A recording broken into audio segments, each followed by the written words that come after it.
Assalamualaikum warahmatullahi wabarakatuh. Perkenalkan, saya Muhammad David Haryadi, Jabatan Pelaksana Pemula Polisi Pamong Praja. Peserta Latsar CPNS Golongan 2 Angkatan 1 Kabupaten Hulu Sungai Selatan tahun 2022. Kelompok 4. Nomor daftar hadir 38. Pada kesempatan kali ini, saya akan memaparkan analisis isu efektivitas kinerja individu berdasarkan tupoksi Satuan Polisi Pamong Praja dan Pemadam Kebakaran Kabupaten Hulu Sungai Selatan. Perlu kita ketahui, identifikasi masalah ada 3 di sini. Yang pertama, pelanggaran perda dan perbuk yang dilakukan oleh masyarakat. Yang kedua, masih minimnya sarana dan prasarana pendukung kegiatan. Dan yang ketiga, jumlah personil Satuan Polisi Pamong Praja belum sesuai kebutuhan. Kemudian, penilaian kualitas isu. Penilaian kualitas isu di sini menggunakan metode USG. USG adalah salah satu alat untuk menyusun urutan prioritas isu yang harus diselesaikan. Di mana U yaitu urgensi. Urgensi yaitu seberapa mendesak isu tersebut harus dibahas dikaitkan dengan waktu yang tersedia, serta seberapa keras tekanan waktu tersebut untuk memecahkan masalah yang menyebabkan isu tadi. Kemudian S yaitu seriousness. Seriousness, seberapa serius isu tersebut perlu dibahas dikaitkan dengan akibat yang timbul dengan penundaan pemecahan masalah yang menimbulkan isu tersebut atau akibat yang menimbulkan masalah-masalah lain kalau masalah penyebab isu tidak dipecahkan. Perlu dimengerti bahwa dalam keadaan yang sama, suatu masalah yang dapat menimbulkan masalah lain adalah lebih serius bila dibandingkan dengan suatu masalah lain yang berdiri sendiri. Kemudian G yaitu growth. Growth yaitu seberapa kemungkinannya isu tersebut menjadi berkembang dikaitkan kemungkinan masalah penyebab isu akan makin memburuk kalau dibiarkan. Dapat dilihat dari tabel, isu jumlah personil Satuan Polisi Pamong Praja belum sesuai kebutuhan.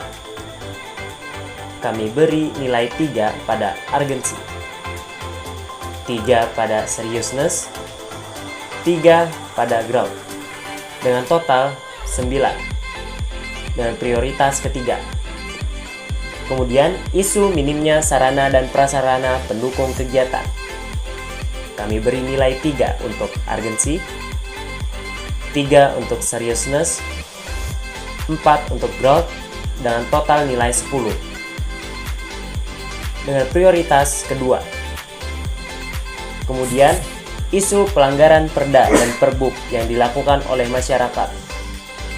Kami beri nilai 4 pada urgensi, 4 pada seriousness, 4 pada growth, dengan total 12. Prioritas pertama.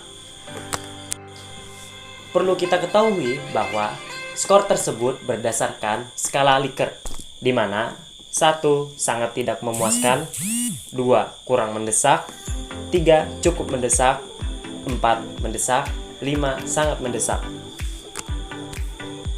Selanjutnya, metode menggunakan fishbone diagram.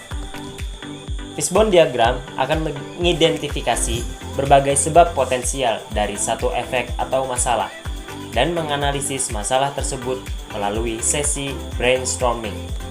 Masalah akan dipecah menjadi sejumlah kategori yang berkaitan, mencakup manusia, alat, metode, lingkungan, dan sebagainya. Dalam permasalahan ini yaitu banyaknya pelanggaran perda dan perbuk yang dilakukan oleh masyarakat. Masalah tersebut akan dipecah menjadi beberapa kategori yaitu manusia, alat, metode, dan lingkungan. Kategori manusia yaitu banyaknya anggota Linmas yang sudah lanjut usia. Kategori alat, kurangnya dukungan sarana dan prasarana. Kategori metode, kurang maksimalnya tim penyuluhan dan pembinaan kepada masyarakat tentang penegakan perda dan perbuk. Kategori lingkungan, terbatasnya pengetahuan masyarakat tentang perda dan perbuk. Selanjutnya, analisis SWOT.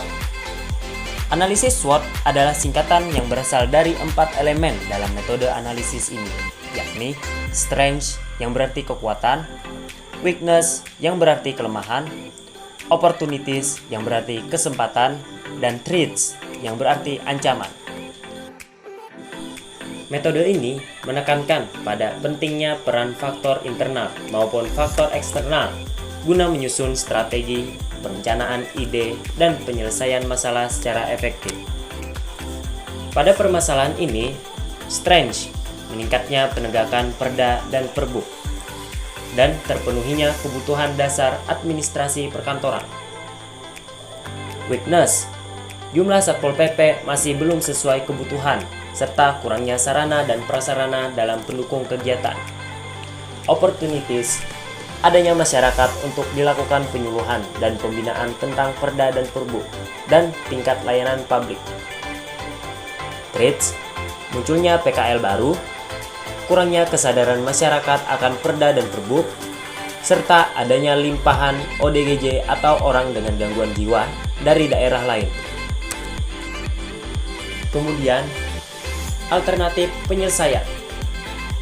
Alternatif penyelesaian yang pertama yaitu penguatan kapasitas sumber daya aparatur dengan tahap penyelesaian program peningkatan penegakan peraturan daerah.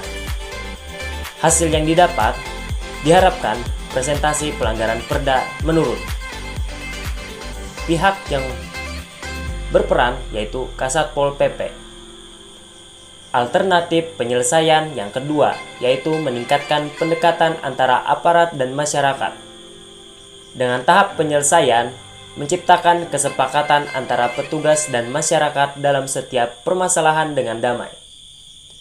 Hasil yang didapat diharapkan dapat menciptakan suasana yang berdampingan antara aparat dan masyarakat dalam penegakan perda dan perbuk.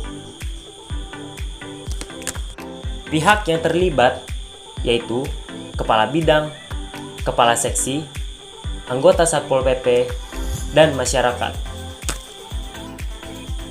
Sekian yang dapat saya paparkan. Salah hilaf, mohon maaf. Wassalamualaikum warahmatullahi wabarakatuh. Sampai jumpa di video selanjutnya.